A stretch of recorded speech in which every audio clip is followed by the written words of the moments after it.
வணக்கம் மாணவர்களே, இந்த வீடியோல நாம ஆம்பியர் சர்க்யூட்டல் லால இருந்து JEE மெயின்ஸ்ல கேட்கப்பட்ட இன்னும் 2 கேள்விகளை பார்க்க போறோம். வாங்க நம்ம கேள்விகளுக்கு போகலாம். An infinitely long hollow conducting cylinder with inner radius r by 2 and outer radius r carries an uniform current density along its length. The magnitude of the magnetic field vector B as a function of the radial distance r from the axis is best represented by. சரி, முடிவில்லா நீளமுள்ள உள்ளீடற்ற கடத்தும் உருளை ஒன்று உள்ளது. இதன் உள்ளாரம் r/2 மற்றும் வெளியாரம் r ஆகும். இந்த உருளை தன் நீளம் முழுவதும் சீரான மின்னோட்ட அடர்த்தியை கொண்டுள்ளது. உருளையின் அச்சிலிருந்து r என்ற தொலைவில் காந்தப்புல வெக்டரின் எண் மதிப்பானது r இன் சார்பாக எவ்வாறு மாறுபடுகிறது என்பதை சிறப்பாக குறிக்கக்கூடிய வரைபடம் எது? சிறப்பாகனா சரியாக குறிக்கக்கூடிய வரைபடம் எது அப்படிங்கிறதான் கேட்கப்பட்டிருக்க கேள்வி. 4 கிராஃப்ஸ் கொடுத்துருக்காங்க. நமக்கு என்ன சினாரியோ கொடுத்துருக்காங்கன்னு பார்த்தீங்கன்னா, ஒரு முடிவில்லாத ஒரு இன்ஃபினிட்லி லாங் சிலிண்டர். எப்படிப்பட்ட சிலிண்டர்? உள்ளீடற்ற உருளை அப்படின்னு சொல்லி கொடுத்துட்டாங்க. சரியா? உள்ளீடற்ற கடத்தும் உருளை. அதுக்கப்புறம் என்ன கொடுத்துருக்காங்கன்னு பார்த்தோம்னா, அதனுடைய உள்ளாரம் சொல்லும்போது இப்போ இங்கே பாருங்க, இதில் மார்க் பண்ணப்பட்டிருக்கு பாருங்க, இது அதனுடைய உள்ளாரம், இது அதனுடைய வெளியாரம். சரி, உள்ளாரம் வந்து r/2, வெளியாரம் வந்து r. அப்புறம் இதில் வந்து இந்த கடத்தி முழுக்க என்ன எப்படி இருக்குன்னு பாருங்க. இந்த உருளை தன் நீளம் முழுவதும் சீரான மின்னோட்ட அடர்த்தியை கொண்டுள்ளது. அப்போ தன்னுடைய இதில் வந்து ஒரு சீரான மின்னோட்ட அடர்த்தி இருக்கு. பட் இந்த உள்ள இருக்கக்கூடிய இந்த பகுதி எப்படிப்பட்ட பகுதி? இது வந்து ஒரு உள்ளீடற்ற உருளை இல்லையா? அப்போ இது வந்து ஒரு ஹாலோ பார்ட். இந்த பார்ட்ல வந்து மின்னோட்டம் வந்து கடத்த முடியாது. ஏன்னா இது வந்து எப்படி இருக்கு? இது ஒரு ஹாலோ பார்ட். உள்ள வந்து ஒரு உள்ளீடு இல்லாத ஒரு உருளையாக இருக்கு. அப்ப மின்னோட்டம் கடத்தக்கூடிய பகுதி எது? மின்னோட்டம் கடத்தக்கூடிய பகுதி இது. அப்ப இந்த பகுதி முழுக்க பார்த்தோம் அப்படின்னா மின்னோட்டம் வந்து சீராக பரவி இருக்கு அப்படின்னு சொல்லி கொடுத்துருக்காங்க. இந்த பகுதி முழுக்க மின்னோட்டம் வந்து சீராக பரவி. அந்த மின்னோட்டத்தினுடைய மதிப்பு வந்து நம்ம I அப்படின்னு சொல்லி நம்ம எடுத்துக்கலாம். சரி, அடுத்து பார்த்தீங்கன்னா என்ன கொடுத்துருக்காங்க? உருளையினுடைய அச்சிலிருந்து r தொலைவில். இப்போ உருளையினுடைய அச்சுனா இந்த சென்டர்ல தான் உருளையினுடைய அச்சு வரும் இல்லையா? இப்படியே வரும் இல்லையா? அந்த சென்டர்ல இப்படியே பாஸ் ஆகும் உருளையினுடைய அச்சு. அப்போ உருளையினுடைய அச்சிலிருந்து r தொலைவில், ஸ்மால் ஆர்ங்கிற தொலைவில் இருக்கக்கூடிய காந்தப்புல வெக்டரை வந்து எப்படி அந்த உருளையினுடைய அச்சிலிருந்து இருக்கக்கூடிய தொலைவை பொறுத்து காந்தப்புலத்தினுடைய எண் மதிப்பு எவ்வாறு மாறுகிறது அப்படிங்கிறத ஒரு கிராஃப்ல போடுங்க அப்படின்னு சொல்லி கேட்டிருக்காங்க. அப்போ நம்ம என்ன பண்ணணும்? வெவ்வேறு பகுதிகள் எடுத்துக்கணும் இல்லையா? அப்போ முதலாவது பகுதி எது? அச்சிலிருந்து ஆரம்பிக்கிறோம். அப்போ முதல்ல நம்ம இருக்கக்கூடிய பகுதி இந்த உள்ள இருக்கக்கூடிய இந்த உள்ளீடற்ற பகுதி இருக்கு இல்லையா? ஒரு ஹாலோ பார்ட் இருக்கு இல்லையா? அந்த பார்ட். அப்போ அங்கேயே இருக்கக்கூடிய காந்தப்புலம் என்ன? அதுக்கப்புறம் என்ன கண்டுபிடிக்கணும்? இந்த இரண்டாவது பார்ட், இந்த மின்னோட்டம் பாயுது இல்லையா? இந்த பகுதியில் இருக்கக்கூடிய காந்தப்புலம் என்ன? அப்புறம் உருளை விட்டு வெளியே இருக்கக்கூடிய காந்தப்புலம் என்ன? மீண்டும் வந்து நம்ம 3 பகுதிகளையும் காந்தப்புலத்தை கண்டுபிடிச்சு அதை வந்து நம்ம பிளாட் பண்ணணும். இப்போ வாங்க நம்ம ஒவ்வொரு பகுதியாக எடுத்துக்கிட்டு அங்கே வந்து காந்தப்புலத்தினுடைய மதிப்பை கண்டுபிடிக்கலாம். இப்போ முதல்ல நம்ம எடுத்துக்கொள்ளக்கூடிய பகுதி எதுன்னு பார்த்தோம் அப்படின்னா, இந்த சிலிண்டர் இருக்கக்கூடிய இந்த சிலிண்டருடைய இந்த ஹாலோ பார்ட்டை நம்ம எடுத்துக்க போகிறோம். இதான் நம்மளுடைய ரீஜன் 1. அதாவது இந்த ஆரினுடைய மதிப்பு வந்து எப்படி இருக்கு அப்படின்னு பார்த்தோம்னா, ஆரினுடைய மதிப்பு வந்து லெஸ் தேன் r/2. r/2 குறையாக இருக்கும்போது இதனுடைய இந்த சிலிண்டருடைய உள் ஆரம் வந்து r/2 கொடுத்துருந்தாங்க. அப்போ அந்த r லெஸ் தேன் r/2ங்கிற இந்த பகுதி இருக்கு இல்லையா? இந்த பகுதி எப்படிப்பட்ட பகுதி? இந்த பகுதி வந்து அதனுடைய ஹாலோ பார்ட், உள்ளீடற்ற பகுதி அது. சரி, அப்போ இந்த பகுதியில் நம்ம வந்து காந்தப்புலத்தினுடைய மதிப்பு என்ன வருது அப்படின்னு சொல்லி நம்ம கண்டுபிடிக்கிறதுக்கு நம்ம என்ன பண்ணலாம்னா, இங்கே ஒரு ஆம்பீரியன் லூப் நம்ம சூஸ் பண்ணிக்கலாம். இப்போ நம்ம இங்கே நான் ஒரு மூடிய வளையத்தை எடுத்திருக்கேன் பாருங்க. இதுதான் நான் இந்த ப்ளூ கலர் நீங்கள் பார்க்குறீங்க இல்லையா? இதான் நான் எடுத்துள்ள மூடிய வளையம். இந்த மூடிய வளையம் வந்து அதனுடைய ஆரம் வந்து பார்த்தீங்க அப்படின்னா மையப்புள்ளியிலிருந்து ஸ்மால் ஆர் அப்படிங்கிற தொலைவில் இருக்கு. இப்போ இந்த மூடிய வளையத்துக்கு நான் வந்து ஆம்பியர் சர்க்யூட்டல் லாவை அப்ளை பண்ண போகிறேன். ஆம்பியர் சர்க்யூட்டல் லா என்னது? Closed integral B vector dot dl vector equal to μ0 into I enclosed. சரி, அப்போ முதல்ல நம்ம இந்த I என்க்ளோஸ்டினுடைய மதிப்பை பார்க்கலாம். நம்ம என்ன பேசணும்? இந்த பகுதி வந்து எப்படிப்பட்ட பகுதி? இந்த r லெஸ் தேன் r/2ங்கிற பகுதி, அதாவது இந்த மஞ்சள் கலர்ல போடப்பட்டிருக்கல இந்த பகுதி வந்து எப்படிப்பட்ட பகுதி? இதுதான் வந்து இந்த சிலிண்டருடைய உள்ளீடற்ற பகுதி, அந்த ஹாலோ பார்ட் இல்லையா? அப்போ இங்கே வந்து எந்த மின்னோட்டமுமே இங்கே பாயலை. இங்கே மின்னோட்டம் எல்லாமே எங்கே பாயுது? இந்த பகுதியில் மட்டும்தான் மின்னோட்டம் பாயுது. இந்த பகுதியில் உள்ள இருக்கக்கூடிய இந்த உள்ளீடற்ற பகுதியில் மின்னோட்டம் எதுவுமே பாய முடியாது. அப்படின்னா இங்கே I என்க்ளோஸ்ட், இதுக்குள்ள நம்ம எடுத்துக்கொண்ட இந்த வளையத்துக்குள்ள மூடப்பட்ட மின்னோட்டம் என்னவாக இருக்க முடியும்? இந்த பகுதியிலே இந்த மின்னோட்டமுமே பாயலை அப்படின்னா இந்த வளையத்தினால் மூடப்பட்ட மின்னோட்டமும் சுழியாக தான் இருக்க முடியும் இல்லையா? அப்போ நம்ம என்ன சொல்லலாம்? Closed integral B vector dot dl vector equal to μ0 into 0. I enclosed வந்து 0 அப்படின்னு சொல்லலாமா? அப்படின்னா closed integral B vector dot dl vector equal to 0 ஆயிடும். சரி, இப்போ closed integral B vector dot dl vector 0 அப்படின்னா பி இதில் எது வந்து 0? பி 0வா இல்லை டிஎல் 0வா? டிஎல் 0வாக முடியுமா? டிஎல்ங்கிறது என்னது? இந்த முழு நீளத்தையும் நம்ம சிறு சிறு சிறு கூறுகளாக பிரிச்சிருக்கோம். அது 0வாக முடியுமா? முடியாது இல்லையா? அப்போ இங்கே பியினுடைய மதிப்பு 0வாக இருந்தால் மட்டும்தான் இந்த close integral B vector dot dl வெக்டருடைய மதிப்பு 0வாக முடியும். அப்படின்னா பி ஈக்குவல் டு 0 அப்படின்னு சொல்லி நம்ம சொல்லலாம். அடுத்த ரீஜன் எடுத்துக்கலாம். அடுத்த ரீஜன் நம்ம எங்கே எடுத்துக்க போகிறோம் அப்படின்னு பார்த்தீங்கன்னா இந்த இரண்டாவது பகுதி. அதாவது ஆரினுடைய மதிப்பு வந்து கிரேட்டர் தேன் ஆர் பை 2, அதே நேரத்தில் ஆரினுடைய மதிப்பு வந்து லெஸ் தேன் ஆர். அதாவது இந்த பகுதி இல்லையா, நம்ம எடுத்துக்கொள்ள போகக்கூடிய பகுதி வந்து இந்த பகுதி. இதான் நம்மளுடைய ரீஜன் 2. சரி, இப்போ இந்த பகுதியில் காந்தப்புலத்தினுடைய மதிப்பு என்ன வருதுன்னு நம்ம கண்டுபிடிக்க போகிறோம். அதுக்கு வந்து கண்டுபிடிக்கிறதுக்கு நம்ம மறுபடியும் ஒரு மூடிய வளையத்தை எடுத்திருக்கோம். இந்த மூடிய வளையத்தினுடைய ஆரம் வந்து ஆர். சரி, இப்போ ஆம்பியர் சர்க்யூட் எல்லாம் அப்ளை பண்ணோம்னா closed integral B vector dot DL vector equal to mu naught into I enclosed. சரி, இப்போ இதில் வந்து நம்ம பார்த்தோம் அப்படின்னா இதில் என்க்ளோஸ்டு கரண்ட் வந்து என்னது? இதில் என்க்ளோஸ்டு இந்த இடத்துல இந்த பகுதியில் ஏதாவது மின்னோட்டம் பாயுதா? இந்த ரீஜன் 2ல கண்டிப்பாக மின்னோட்டம் பாய்கிறது இல்லையா? இந்த பாயக்கூடிய மின்னோட்டத்துக்கு நம்ம ஐ அப்படிங்கிற பேர் கொடுத்தோம். சரி, நம்ம எடுத்துக்கொண்டு இந்த மூடிய அந்த பாயக்கூடிய மொத்த மின்னோட்டத்தில் நம்ம எடுத்துக்கொண்டு இந்த மூடிய வளையத்தினால் மூடப்பட்ட மின்னோட்டம் எவ்வளவு அப்படிங்கிறத எப்படி கண்டுபிடிக்கிறது? இப்போ இந்த பகுதியில் எந்த பகுதி? இந்த ரீஜன் இருக்கு இல்லையா, இந்த பகுதி மொத்தமாக இதை எடுத்துக்கிட்டீங்க அப்படின்னா இந்த பகுதி முழுக்க இந்த பகுதி இருக்கு இல்லையா, இப்போ இந்த பகுதியில் பாயக்கூடிய மொத்த மின்னோட்டம் வந்து ஐ. சரி, இப்போ இந்த பகுதியினுடைய பரப்பளவு எவ்வளவு? இந்த பகுதியினுடைய குறுக்கு வெட்டு பரப்பளவு எவ்வளவு? இந்த பகுதியினுடைய குறுக்கு வெட்டு பரப்பளவு எவ்வளவு? அதை எப்படி கண்டுபிடிப்பீங்க? இந்த மொத்தமாக இந்த மையத்திலேருந்து நீங்கள் எடுத்தீங்க அப்படின்னா இந்த வெளியில் இருக்கக்கூடிய இந்த சர்க்கிள் இருக்கு இல்லையா, அதனுடைய பரப்பளவு எவ்வளவு? அதனுடைய ஆரம் ஆர் அப்படின்னா இந்த வெளி வட்டத்தின் பரப்பளவு அல்லது ஏரியா வந்து எவ்வளவு? அதனுடைய ஆரம் ஆறுங்கிற காரணத்தினால பை இன்டூ ஆர் ஸ்கொயர். இந்த உள்வட்டம் இருக்கு இல்லையா, ஆர் பை 2ங்கிற ஆரம் கொண்டு இந்த உள்வட்டம் அதனுடைய பரப்பளவு எவ்வளவு? உள் வட்டத்தின் பரப்பளவு அது வந்து எவ்வளவு? அது வந்து pi into R by 2 whole square அல்லது பை ஆர் ஸ்கொயர் பை 4. சரி, இப்போ நம்ம இந்த எந்த பகுதி பார்க்குறோம்? இந்த உள்வட்டத்துக்கும் வெளிவட்டத்துக்கும் இடையே இருக்கக்கூடிய இந்த பகுதியை தான் நம்ம பார்க்குறோம் இல்லையா? அப்போ அதாவது இந்த பகுதியினுடைய பரப்பளவு இப்போ எவ்வளவு? இது ரெண்டினுடைய டிஃப்ரென்ஸ் இல்லையா? அப்போது அது என்ன வரும்? அப்போ அந்த பகுதிக்கு நம்ம ரீஜன் 2ன்னு பேர் கொடுத்தோம் இல்லையா? அப்போ நம்ம ரீஜன் 2வினுடைய பரப்பளவு எவ்வளோ? நமக்கு மொத்த பரப்பளவு பை ஆர் ஸ்கொயர், அதுலேருந்து இந்த உள் வட்டத்தினுடைய பரப்பளவு பை ஆர் ஸ்கொயர் பை 4 கழிச்சோம் அப்படின்னா என்ன வரும்? 4 pi R square minus pi R square இல்லையா, அதாவது 3 பை ஆர் ஸ்கொயர் பை 4. இதுதான் வந்து இந்த உள்ள இருக்கக்கூடிய இந்த பகுதி நம்ம இருக்கு இல்லையா, இந்த பகுதியினுடைய பரப்பளவு. நம்ம எடுத்துக்கொண்ட இந்த பகுதியினுடைய பரப்பளவு புரியுறதுக்காக நான் இந்த கூட போடுறேன், அப்போதான் நமக்கு வந்து தெளிவாக புரியும். சரி, அப்போ நம்ம எடுத்துக்கொண்ட இந்த பகுதி, இந்த குறுக்கு வெட்டில் இந்த பகுதியினுடைய பரப்பளவு பார்த்தோம் அப்படின்னா 3 பை ஆர் ஸ்கொயர் பை 4. இந்த பரப்பளவில் பாயக்கூடிய மின்னோட்டத்தை தான் நம்ம வந்து ஐ அப்படின்னு சொல்லி நம்ம எடுத்துக்கிட்டோம். அப்போ இந்த பரப்பளவில் பாயக்கூடிய மின்னோட்டம் ஐயாக இருந்ததுன்னா இந்த நம்ம எடுத்துக்கொண்ட இந்த மூடிய வளையத்தினால் மூடிய வளையத்துக்குள்ள பாயக்கூடிய மின்னோட்டம் எவ்வளவு? அப்ப அதுக்கு முதல்ல இந்த மூடிய வளையத்திற்கு உள்ளே வரக்கூடிய அந்த மின்னோட்டம் பாயக்கூடிய பகுதி எவ்வளவு அப்படிங்கறத நம்ம வந்து கண்டுபிடிக்கணும் இல்லையா? அதை நம்ம கண்டுபிடிக்கிறதுக்கு மீண்டும் இந்த மூடிய வளையத்தை வந்து வெளிவட்டமாக எடுத்துக்கிட்டீங்கன்னா இந்த மூடிய வளையத்திற்குள்ளே வரக்கூடிய மொத்த பரப்பளவு எவ்வளவு வருது? மூடிய வளையத்தின் உள்ளே இருக்கும் பரப்பளவு இல்லையா, அது எவ்வளவு வருது?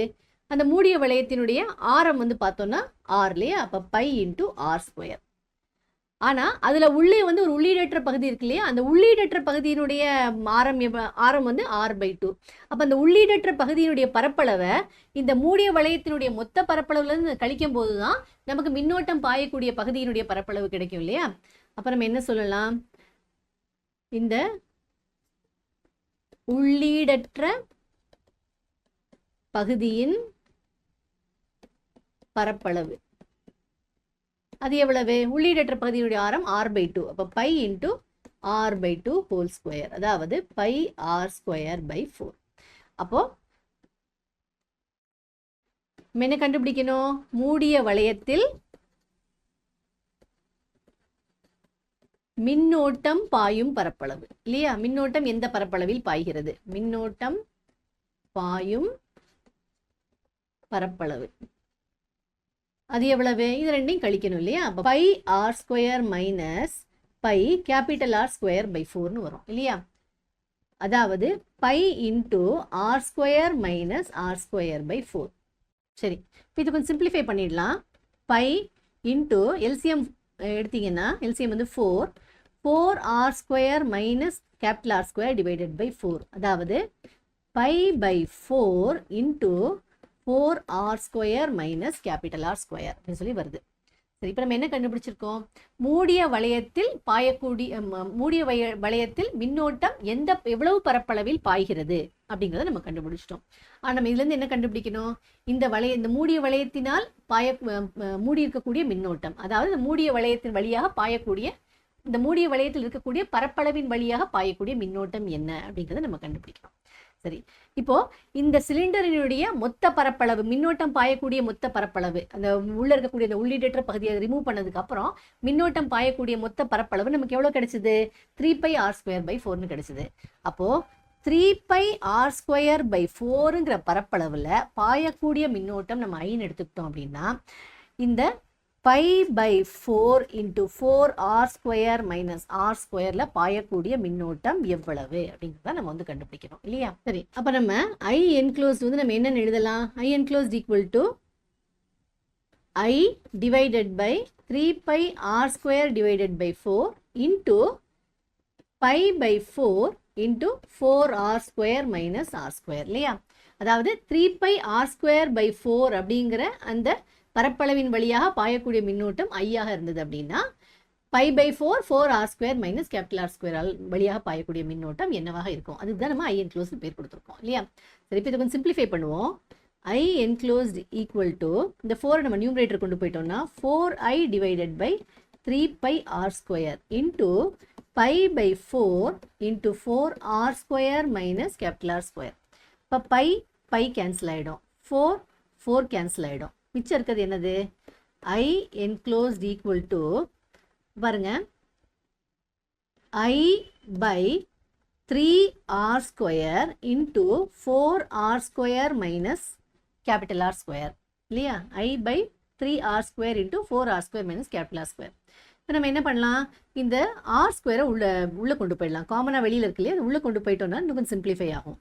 அப்போ I by 3 into 4r² by capital R² minus r² by capital R². அதாவது I by 3 into 4 times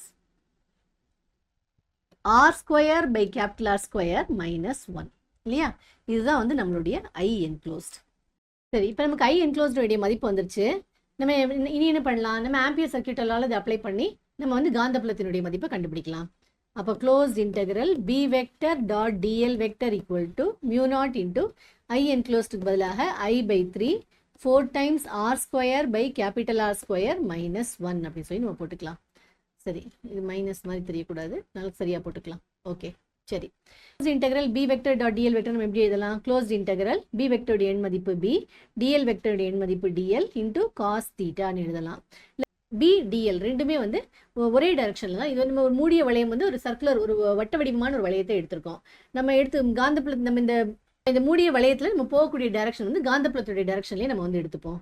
அப்படி எடுப்பதாக இருந்ததுன்னா நமக்கு B காஸ் தீட்டா இல்லை தீட்டாவுடைய மதிப்பு வந்து 0 ஆகிடும். அப்போ close integral B dl cos theta வந்து என்ன ஆகும்னா க்ளோஸ் இன்டெக்ரல் B dl ஆகும். இப்போ இதில் பியினுடைய மதிப்பு, இது ஒரு மூடிய வளையம்ங்கிறனால அச்சிலிருந்து ஒரே தொலைவில் தான் இந்த வளையத்தில் இருக்கக்கூடிய எல்லா புள்ளிகளும் இருக்குது. அப்படின்னா இந்த பியோட வேல்யூ வந்து ஒரு கான்ஸ்டன்ட் வேல்யூ. அப்போ அதை நம்ம வெளியில் எடுத்துடலாம் இன்டெகிரேஷன்லேருந்து. அப்போ B க்ளோஸ்ட் இன்டெக்ரல் டி வழக்கமாக எல்லா வட்ட வடிவமான இது நம்ம எடுக்கும்போது வழக்கமாக எல்லாத்துலேயுமே நீங்கள் இது நிறைய இடங்களில் பார்த்துட்டீங்க இதை. அதனால் நான் ரொம்ப டீட்டெயிலான எக்ஸ்பிளேஷனுக்குள்ளே போகல.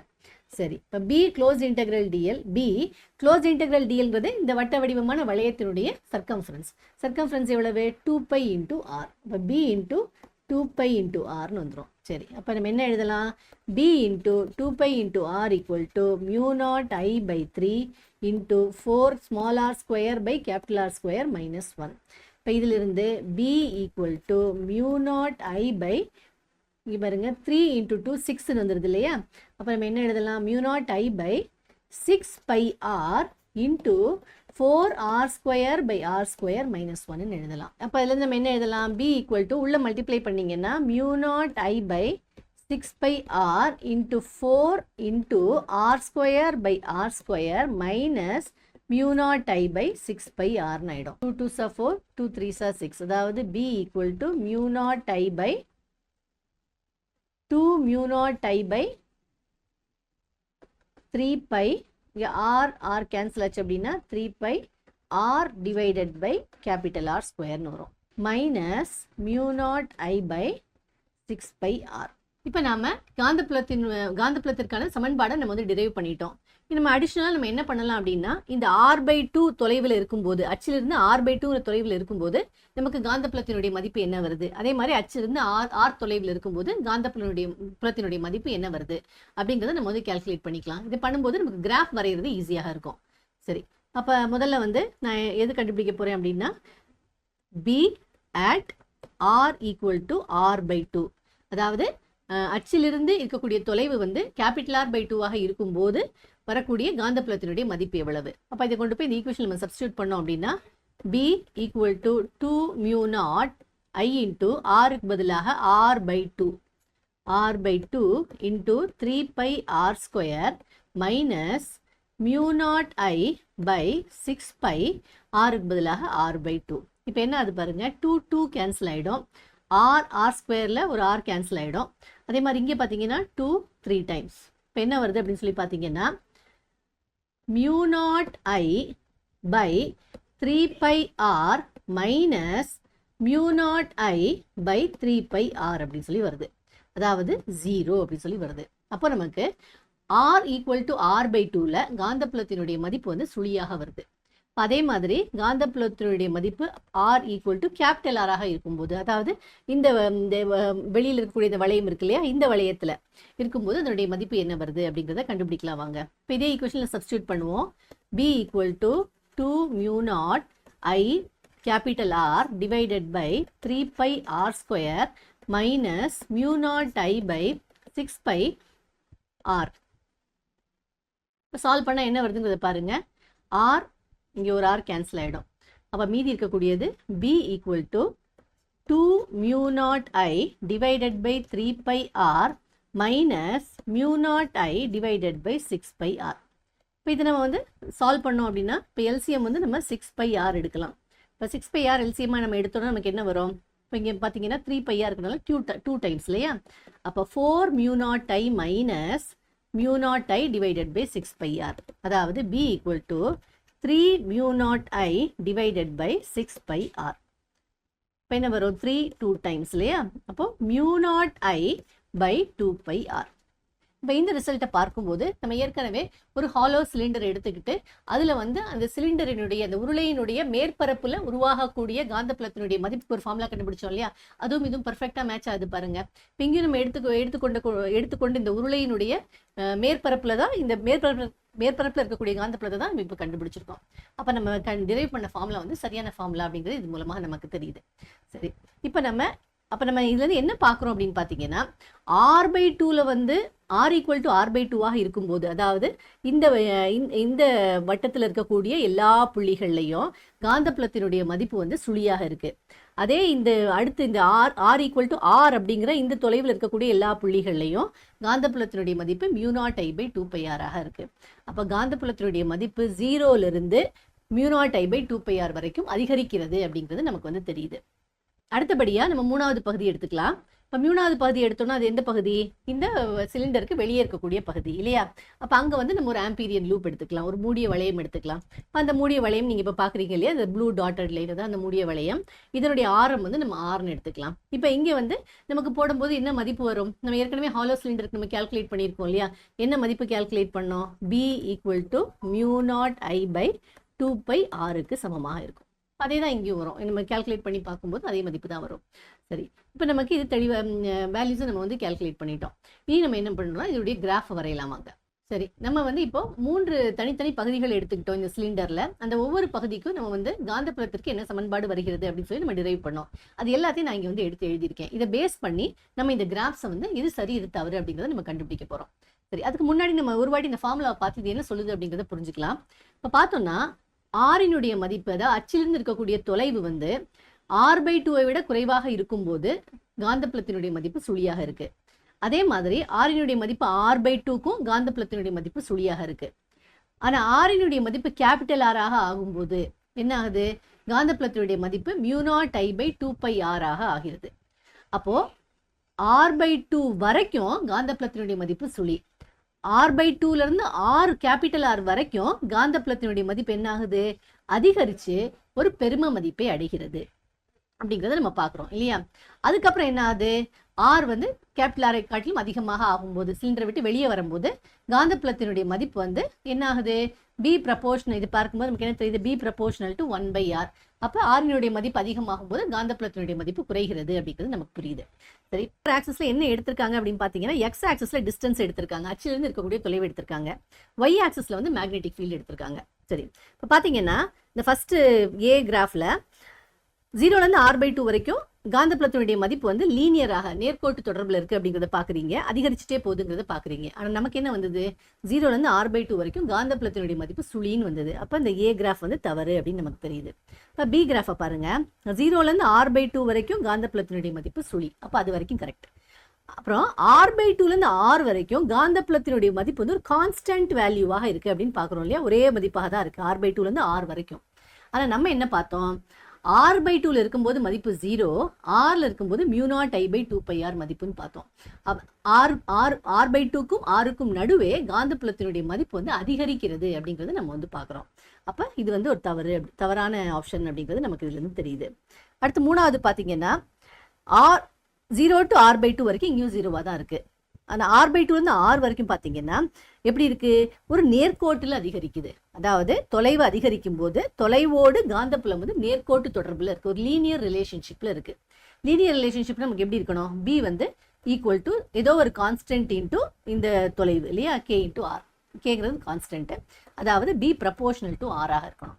ஆனால் நமக்கு என்ன சமன்பாடு வந்ததுங்கிறத பாருங்க, 2μ0I/3π இதெல்லாம் கான்ஸ்டன்ட், இதெல்லாம் விட்டுருங்க.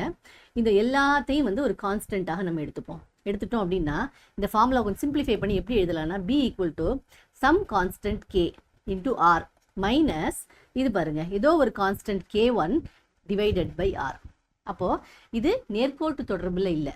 எப்படி இருக்கு பாருங்க, முதல்ல வந்து KRன்னு ஒரு நேர்கோட்டு தொடர்பு இருக்க மாதிரி இருக்கு, ஆனால் -1/r அப்படின்னு சொல்லி வருது. அப்போ இந்த தொடர்பு பார்த்தோம்னா இது வந்து ஒரு நேர்கோட்டு தொடர்பு கிடையாது. அப்படின்னா கண்டிப்பாக இது வந்து தவறான ஆப்ஷன். இப்போ இந்த ஆப்ஷன் பார்த்தீங்கன்னா 0லேருந்து r வரைக்கும் மீதி இருக்கக்கூடிய இந்த ஒரு ஆப்ஷன் தான், அது நம்மளோட இதுபடி கரெக்ட், ஃபார்முலா படி கரெக்டாக வருதா அப்படிங்கிறத பார்ப்போம். பாருங்க, 0லேருந்து r/2 வரைக்கும் 0வாக இருக்கு, r/2லேருந்து r வரைக்கும் rல ஒரு பெரும மதிப்பை அடைகிறது, அதுவும் கரெக்ட். r/2லேருந்து r வரைக்கும் இருக்கக்கூடிய அந்த r/2ல 0வாக இருக்கு, rல மேக்சிமமாக இருக்கு, ரெண்டுக்கும் நடுவே மதிப்பு அதிகரிக்கிறது. எப்படி அதிகரிக்கிறது, ஒரு நேர்கோட்டில் அதிகரிக்கல, ஒரு வளைந்த பாதை ஒரு அதிகரிக்குது அப்படிங்கிறத நம்ம வந்து பார்க்குறோம். சரி, அப்படின்னா இது வந்து இந்த இருக்கிறதுலே பார்க்கும்போது கரெக்டாக இதை பெட்டராக ரெப்ரசென்ட் பண்ணக்கூடிய ஒரு கிராஃப் வந்து இந்த கிராஃப் தான் அப்படிங்கிறத நம்ம சொல்லலாம். அதுக்கப்புறம் 6க்கு மேலே நம்ம பார்க்கவே இல்லையே. ஆக்சுவலாக 4 கிராஃபுக்கு நடுவில் 6க்கு மேலே இருக்க பகுதியில் அவங்க பெரிய வித்தியாசத்தையே காட்டல இல்லையா. இங்கேயும் பார்த்தீங்கன்னா 6க்கு மேலே வந்து காந்தப்புலத்தினுடைய மதிப்பு குறைகிறதுன்னு தெரியுது, இங்கேயும் 6க்கு மேலே காந்தப்புலத்தினுடைய மதிப்பு குறைகிறது, இங்கேயும் 6க்கு மேலே காந்தப்புலத்தினுடைய மதிப்பு குறைகிறது, இங்கேயும் வந்து குறைகிறது. அப்போ 6க்கு மேலே அங்கே எந்த வித்தியாசத்தையும் காட்டலை. வித்தியாசம் வந்து இந்த r/2 to rக்கு நடுவில் எப்படி வந்து காந்தப்புலம் மாறுகிறது, நேர்கோட்டில் மாறுதா இல்லை வேற மாதிரி மாறுதா, கான்ஸ்டன்ட்டாக இருக்கா இல்லை வேற ஒரு வடிவத்தில் ஒரு பேரபோலாவோ இல்லை வேற ஏதாவது ஒரு ரிலேஷன்ஷிப் மூலமாக ஒரு ஃபங்க்ஷன் மூலமாக மாறுதா அப்படிங்கிறது தான் கேள்வி. கண்டிப்பாக இது வந்து ஒரு நேர்கோட்டு தொடர்பு கிடையாது அப்படிங்கிறத பார்க்கும்போது நமக்கு தெரியுது. இது மட்டுமே வந்திருந்தது அப்படின்னா இது ஒரு நேர்கோட்டு தொடர்பு, ஆனால் அந்த -1/rங்கிற ஒரு ஃபேக்டர் வந்திருக்கனால இது கண்டிப்பாக ஒரு நேர்கோட்டு தொடர்பு கிடையாது. அதன் மூலமாக இந்த தொடர்பு வந்து நம்ம இதுதான் வந்து சரியான தொடர்பாக இருக்க முடியும் அப்படிங்கிறது நம்ம வந்து கெஸ் பண்ணலாம். இது தாண்டி நம்ம வந்து இது சரியான எப்படி இதுக்கான கிராஃப் எப்படி இருக்கும் அப்படின்னு போடணும் அப்படின்னா அது இன்னும் வந்து காம்ப்ளிகேட்டடாக இருக்கும். ஸோ மற்ற எல்லாத்தையும் நம்ம எலிமினேட் பண்ணிட்டோம் அப்படின்னா அதன் மூலமாக நமக்கு வந்து கரெக்ட் ஆன்சரை கண்டுபிடிக்கலாம். இந்த கரெக்ட் ஆன்சர்லேயும் மோர் ஆர்லெஸ் பார்த்தீங்கன்னா இந்த r/2 to r வரைக்கும் வந்து இந்த மாதிரி ஒரு நேர்கோடு தொடர்பாக இல்லாத காரணத்தினால இதுதான் கரெக்ட் ஆன்சராக இருக்க முடியும் அப்படின்றத நம்மளால சொல்லுவோம். இப்போ இந்த கேள்வி உங்க எல்லாருக்கும் தெளிவாக புரிஞ்சிருக்கும்னு நினைக்கிறேன். வாங்க நம்ம அடுத்த கேள்வியை பார்க்கலாம். A cylindrical cavity of diameter A exists inside a cylinder of diameter 2A as shown in the figure. Both the cylinder and the cavity are infinitely long.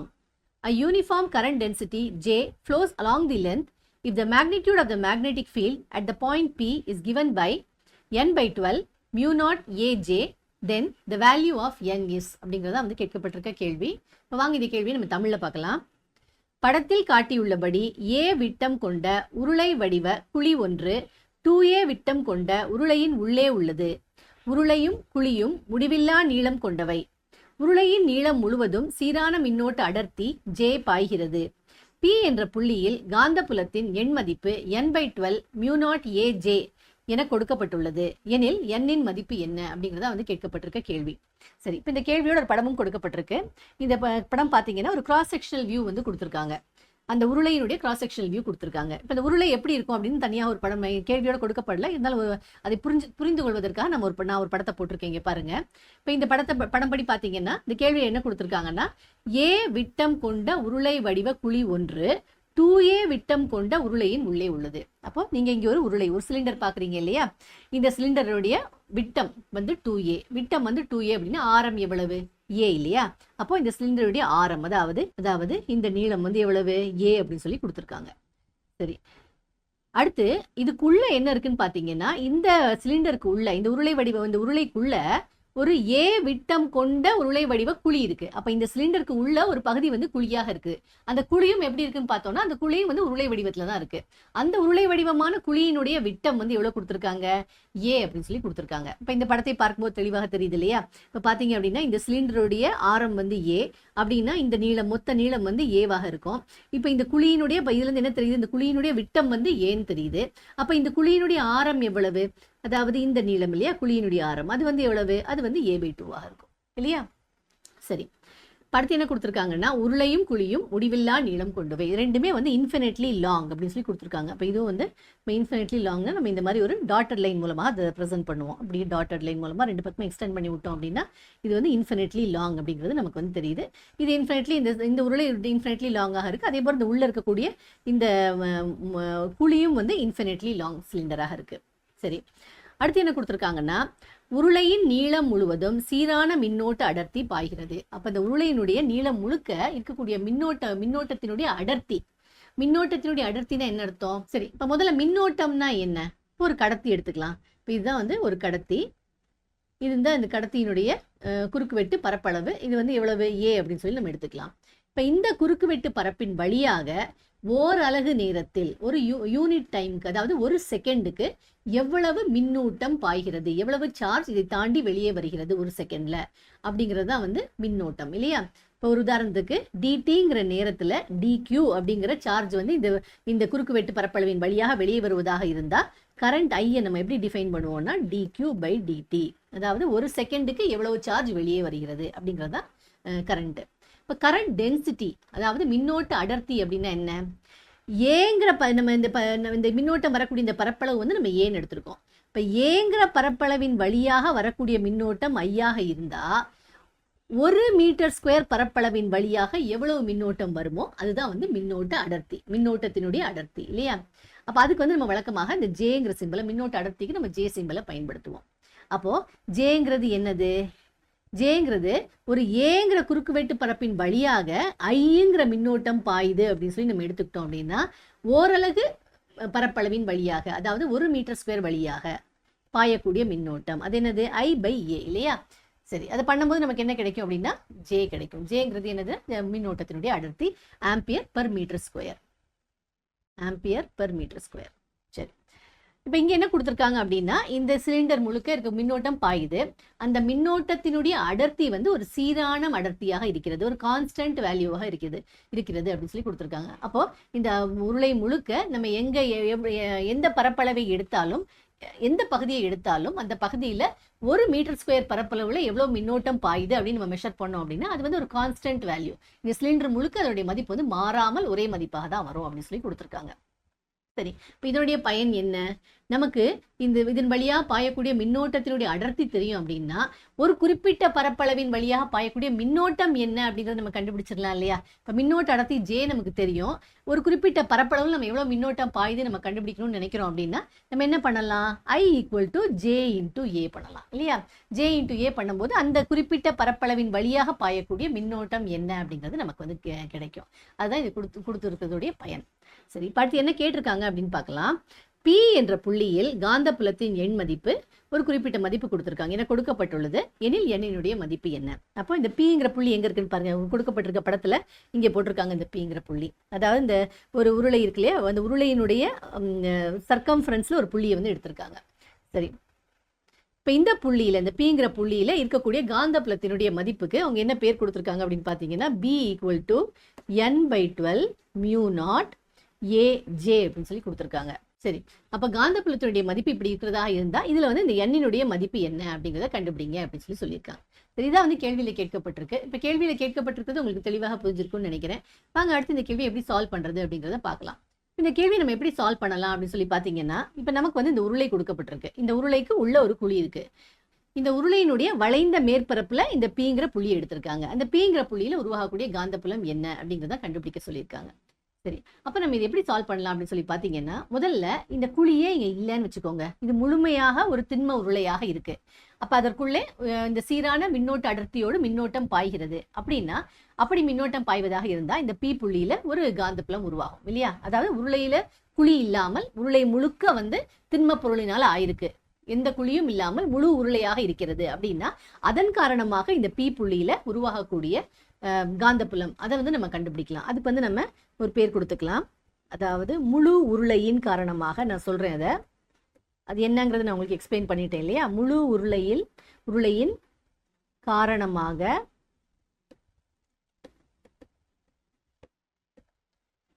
P புள்ளியில் உருவாகும் காந்தப்புலம். கம்ப்ளீட் சிலிண்டர்களை BC அப்படிங்கிற பேர் கொடுத்துக்கலாம். BCங்கும் போது கம்ப்ளீட் சிலிண்டர் காரணமாக அதில் எந்த ஹோலுமே இல்லை அப்படின்னா, எந்த குழியுமே இல்லை அப்படின்னா அது முழுக்க அதன் வழியாக மின்னோட்டம் சீரான மின்னோட்ட அடர்த்தி ஜேயோட மின்னோட்டம் பாய்வதாக இருந்தால் அதன் காரணமாக இந்த P புள்ளியில என்ன காந்தப்புலம் உருவாகும் அப்படிங்கிறத கண்டுபிடிக்க போறோம். அதுதான் வந்து BCன்னு கொடுத்துக்கிறேன். அடுத்து இந்த குழியை மட்டும் எடுத்துக்கலாம். இப்போ இந்த குழி வந்து எப்படி இருக்கு? இது வந்து ஒரு உருளை வடிவமான குழி இல்லையா? இப்போ இது குழியாக இல்லாமல் இதே ஷேப்ல ஒரு உருளை இருந்ததுன்னு வச்சுக்கோங்க. அதே மின்னோட்ட அடர்த்தி ஜேங்கிற மின்னோட்ட அடர்த்தி கொண்ட மின்னோட்ட அடர்த்தியோட மின்னோட்டம் பாயக்கூடிய ஒரு உருளை இங்கே இருந்தது அப்படின்னா அதில் பாயக்கூடிய மின்னோட்டம் காரணமாக இந்த P புள்ளியில என்ன காந்தப்புலம் உருவாகும் அப்படிங்கிறத நம்ம வந்து கண்டுபிடிக்க போறோம். இப்போ ரெண்டாவது நம்ம என்ன கண்டுபிடிக்க போறோம் அப்படின்னா, குழி உள்ள உருளை இல்லையா? அது உள்ள இருக்கக்கூடிய இந்த குழியுள்ள உருளை காரணமாக P புள்ளியில், அதாவது குழி உள்ள உருளைனா குழி இருக்கும் போது இல்லை, அது குழியாக இல்லாமல் இருந்து அதே அளவுக்கு பருமன் கொண்ட ஒரு உருளை அந்த இடத்துல இருக்கிறதா இருந்தா அதுல அதே ஜேங்கிற மின்னோட்ட அடர்த்தி கொண்ட மின்னோட்டம் பாய்வதாக இருந்தா அது வந்து இந்த P புள்ளியில என்ன மின்னோட்டத்தை என்ன காந்தப்புலத்தை உருவாக்கும். அந்த காந்தப்புலத்துக்கான பேர் தான் நம்ம இப்ப கொடுத்துட்டு இருக்கோம். அதுதான் நான் குழி உள்ள உருளைன்னு புரிஞ்சுக்கிறதுக்காக கொடுத்துருக்கேன். சரி, P புள்ளியில் காந்தப்புலம், இதுக்கு வந்து நம்ம BH ஹோல் இருக்கக்கூடிய சிலிண்டர்னால ஹோல்னு பேர் கொடுத்துக்கலாம், BH. சரி, அப்ப நமக்கு இந்த குழி இருக்கக்கூடிய இந்த உருளையினால இந்த P புள்ளியில உருவாகக்கூடிய காந்தப்புலம் என்னவாக இருக்கும்?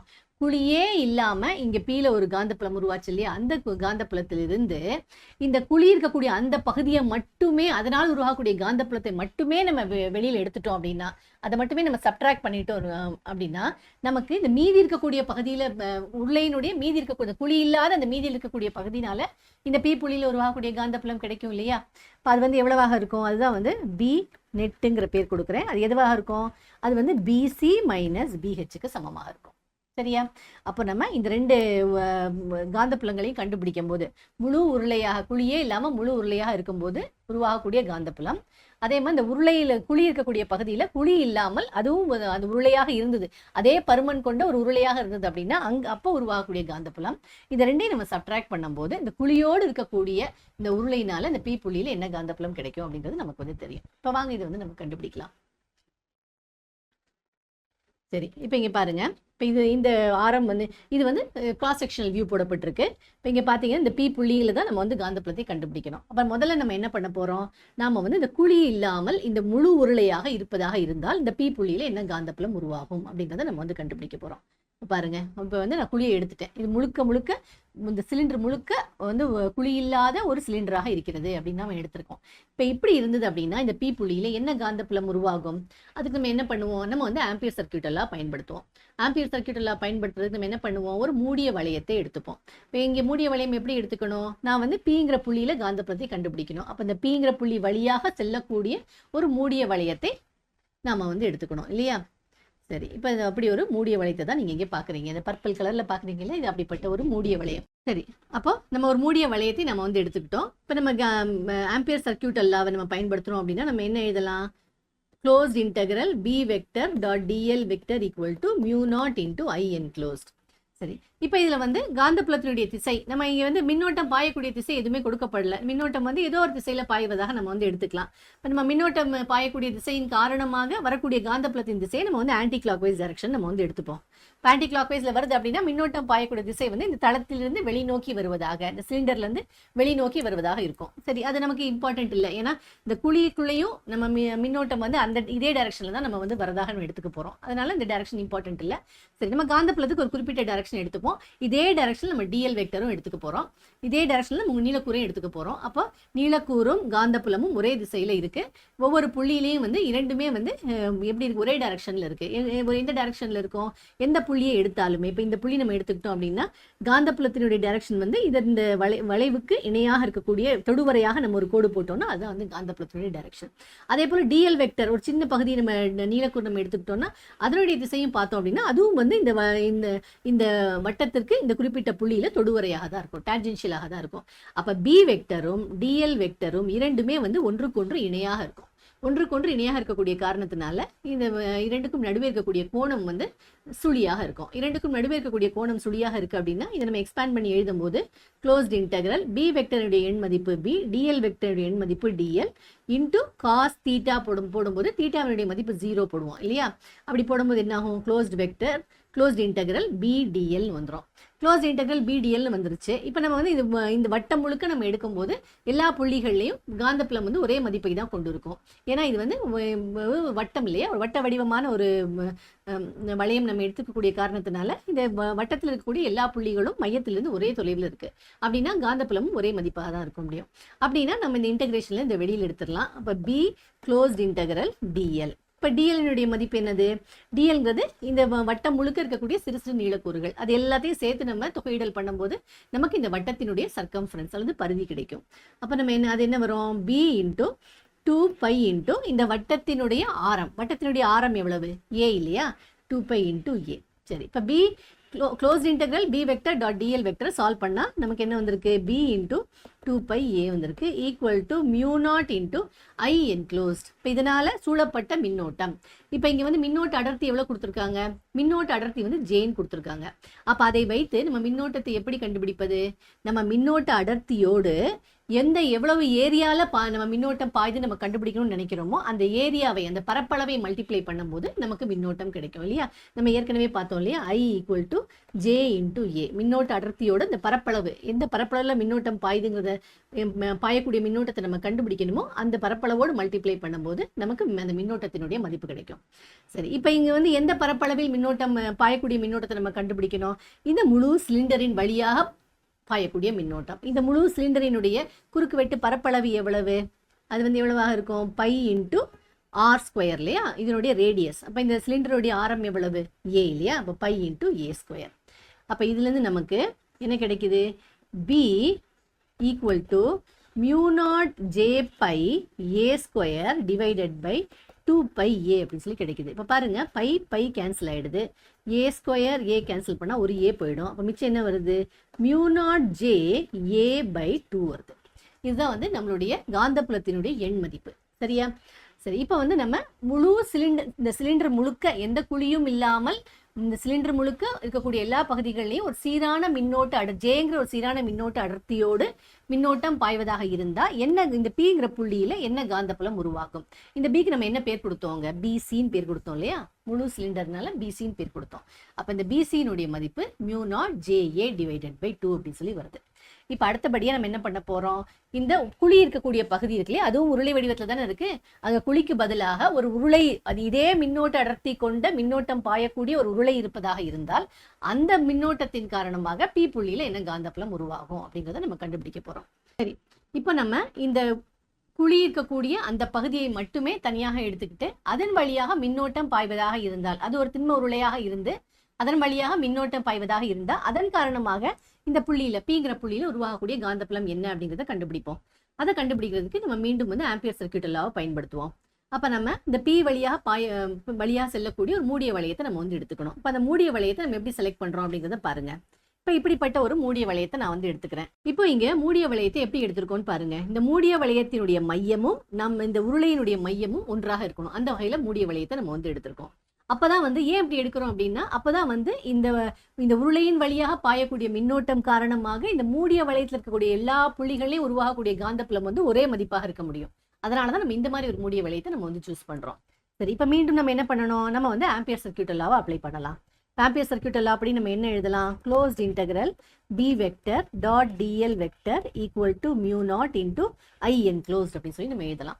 சரி, அப்போ இது closed integral B vector dot DL vector நம்ம வழக்கமாக பல ஸ்டெப்ஸ் பண்ணுவோம் இல்லையா, அதெல்லாம் நான் வந்து இக்னோர் பண்ணிட்டு டைரக்டாக எழுதுறேன். இப்போ பி டிஎல் பதிலாக என்ன வரும், டிஎல்னா இந்த நம்ம எடுத்துக்கொண்ட இந்த வட்டத்தினுடைய மொத்த சர்க்கம்ஃபரன்ஸ் இல்லையா, அது எவ்வளோ வரும், 2 இன்டூ பை இன்டூ இந்த வட்டத்தினுடைய நம்ம எடுத்துக்கொண்ட இந்த மூடிய வளையத்தினுடைய ஆரம் அது என்னவாக இருக்கும். இங்கே பாருங்க, இது மையப்புள்ளி வரைக்கும் இருக்கக்கூடிய தொலைவை பாருங்க. இங்கே ஏ இருக்கு, இங்கே ஏ பை 2 இருக்கு. அப்போ ஏ பிளஸ் ஏ பை 2 இல்லையா. அப்போ ஏ பிளஸ் ஏ பை 2னா எவ்வளவு, 1 பிளஸ் ஹாஃப் அப்படின்னா 3 பை 2 டைம்ஸ் ஏ. அப்போ 2 இன்டூ பை இன்டூ என்ன வரணும், 3 பை 2 டைம்ஸ் ஏன்னு வரும் இல்லையா, equal to mu naught into I என்க்ளோஸ்டுக்கு பதிலாக நம்ம எப்படி எழுதலாம், நம்ம ஏற்கனவே என்ன பார்த்தோம், ஐ வந்து நத்திங் பட் ஜே இன்டூ ஏன்னு பார்த்தோம் இல்லையா.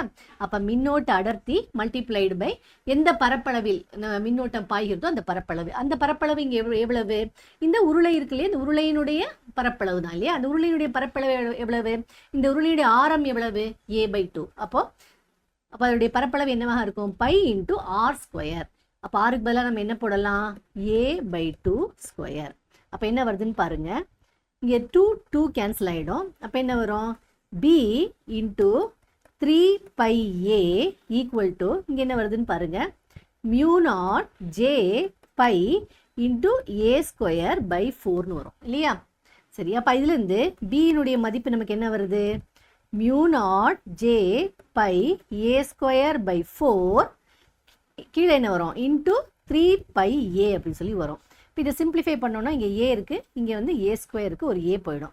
அப்போ மீதி நமக்கு என்ன வருது, mu naught J by A divided by பையும் கேன்சல் ஆகிடும் இல்லையா, மேலே ஒரு பை இருக்குது கீழே ஒரு பை இருக்குது, இப்போ இங்கேயும் பை போயிடும். அப்போ என்ன வரும், டிவைடட் பை 12ன்னு வரும். அதாவது mu naught JA divided by 12 அப்படி சொல்லி வரும் இல்லையா. சரி, இப்போ நம்ம இந்த காந்தப்புலத்துக்கு நம்ம முன்னாடி என்ன பேர் கொடுத்தோம், பிஹெச் அப்படிங்கிற பேர் கொடுத்தோம் இல்லையா. அப்போ நம்ம இங்கே பிஹெச்னு கொடுத்துக்கலாம். இப்போ நம்ம கண்டுபிடிச்ச மதிப்புகளை நான் இங்கே எடுத்து எழுதியிருக்கேன். பிசி அதாவது இந்த முழு சிலிண்டர்னால உருவாகக்கூடிய காந்தப்புலம் நமக்கு மியூ நாட் ஜேஏ பை 2 வந்தது. இந்த குழி இருக்கக்கூடிய அந்த உருளை வடிவமான அந்த உருளை எடுத்துக்கிட்டோம் அப்படின்னா அதன் காரணமாக உருவான காந்தப்புலம் வந்து மியூ நாட் ஜேஏ பை 12 வந்தது. அப்போ நம்மளுடைய நிகர காந்தப்புலம் இந்த பி புள்ளியில் பி நெட் வந்து என்னது, பி நெட் வந்து பிசி மைனஸ் பிஹெச். அது எவ்வளவு, mu naught JA by 2 minus mu naught JA by 12. சரி, இப்போ இதை இந்த இடத்துல நம்ம சால்வ் பண்ணலாம். இப்போ நம்ம பி நெட் இதோடைய மதிப்பு வந்து என்ன வருது நமக்கு, இப்போ பாருங்கள் எல்சிஎம் எடுத்தோம் அப்படின்னா, எல்சிஎம் 12 எடுத்தோம் அப்படின்னா என்ன வரும், 6 times mu naught JA minus mu naught JA அப்படின்னு வரும் இல்லையா. அதாவது B net equal to 5 times mu naught JA divided by 12 அப்படின்னு வருது நமக்கு இல்லையா. சரி, இப்போ நம்ம கேள்வியில் கொடுக்கப்பட்டிருக்கிற மதிப்போட கம்பேர் பண்ணி பார்ப்போம். கேள்வி என்ன கொடுத்துருக்காங்க? n/12 μ0 JA அல்லது AJ இல்லையா? JA. சரி, இப்போ பாருங்க, கம்பேர் பண்ணி பாருங்க. அப்போ n மதிப்பு என்னவா இருக்கணும்? n வந்து 5ஆக இருக்கணும் இல்லையா? ஏன்னா இங்கே கம்பேர் பண்ணி பார்த்தீங்கன்னா n மதிப்பு 5 வருது. அப்போ n மதிப்பு வந்து 5 அப்படின்னு இது மூலமா நமக்கு வந்து தெரியுது. இந்த வீடியோவில் நம்ம பார்த்த 2 கேள்விகளுமே உங்க எல்லாருக்கும் தெளிவாக புரிஞ்சிருக்கும் அப்படின்னு நினைக்கிறேன். நன்றி.